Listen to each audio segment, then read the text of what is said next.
Most people think liars are easy to spot. They imagine nervous behavior, shaky voices, or obvious contradictions. But psychology shows something very different. The most skilled liars don't reveal themselves through what they say. They reveal themselves through what they ask. Because when someone is lying, their mind is under pressure. They're managing a story, monitoring your reaction, and protecting an outcome, all at the same time. And that pressure leaks out in one specific way.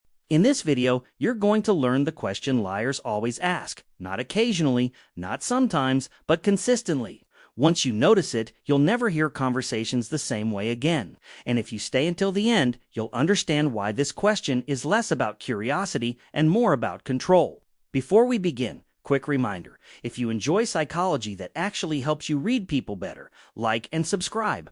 Now let's get into it. Why liars ask questions in the first place. Here's something most people don't realize. Liars don't ask questions to learn. They ask questions to measure. When someone is telling the truth, their focus is outward. They're communicating information. They're expressing reality as they see it.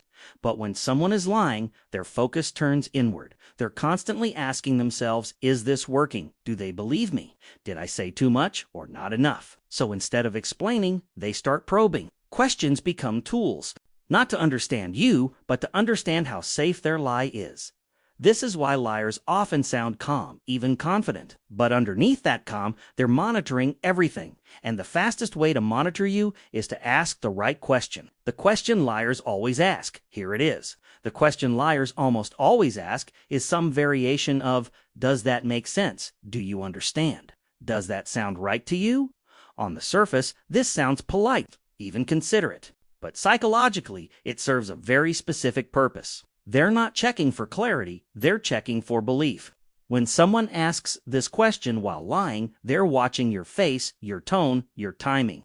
They want to know if the story landed, if you hesitate, if you nod too quickly. If you ask a follow-up question, every micro-reaction gives them feedback. And if the feedback feels uncertain, they adjust the lie.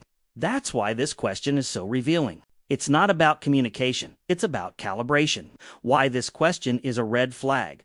Truth doesn't need constant confirmation. When someone is telling the truth, they trust the information itself. They don't need to check in repeatedly. Liars do because lies are unstable. They require maintenance. So when you hear someone asking, does that make sense? Right after explaining something important, pay attention. Especially if the explanation was already clear. That question is often a subtle attempt to secure agreement. An agreement creates safety. Once you say yes, they feel permission to continue. That's why experienced liars don't wait for you to object. They guide you toward acceptance. How liars use your response against you. Here's where it gets interesting. If you say yes too quickly, they feel validated. If you hesitate, they elaborate. If you ask for clarification, they redirect. In other words, your response becomes part of their strategy. This is why liars often ask follow-up questions immediately after. They're not being conversational. They're reading you. And the more you explain your reaction, the more information you give them. That's why silence is powerful here. Not confrontation, not accusation, silence. Because silence gives them nothing to work with. The difference between honest and manipulative questions, not all questions are bad. Honest questions seek understanding. Manipulative questions seek positioning. Here's the difference. An honest person asks questions that move the conversation forward. A liar asks questions that anchor your agreement. They want you aligned before they proceed. That's why their questions often come at the end of statements, not the beginning. They finish their version of reality, then check if you're buying it. That's not curiosity. That's testing.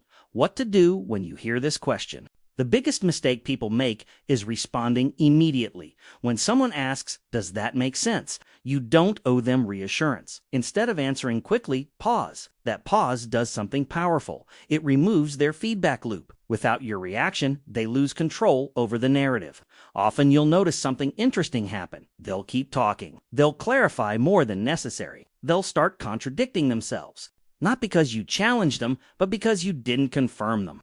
Why liars fear silence. Silence forces self-awareness, and liars don't like self-awareness. Because silence means uncertainty. They don't know if the lie worked. They don't know what you're thinking. And when people lose informational control, they feel exposed. That's why silence is one of the strongest tools when dealing with dishonest people. You don't need to accuse, you don't need proof, just don't rush to validate. The bigger pattern to watch for. The question itself isn't the only signal, it's the pattern. Repeated checking, repeated confirmation seeking, repeated attempts to secure agreement. Truth stands on its own. Lies need reinforcement. So if you notice someone consistently asking whether things make sense right after emotionally loaded explanations, be cautious. You're not being paranoid. You're noticing psychology in action. Watch questions, not words. Most people listen to words.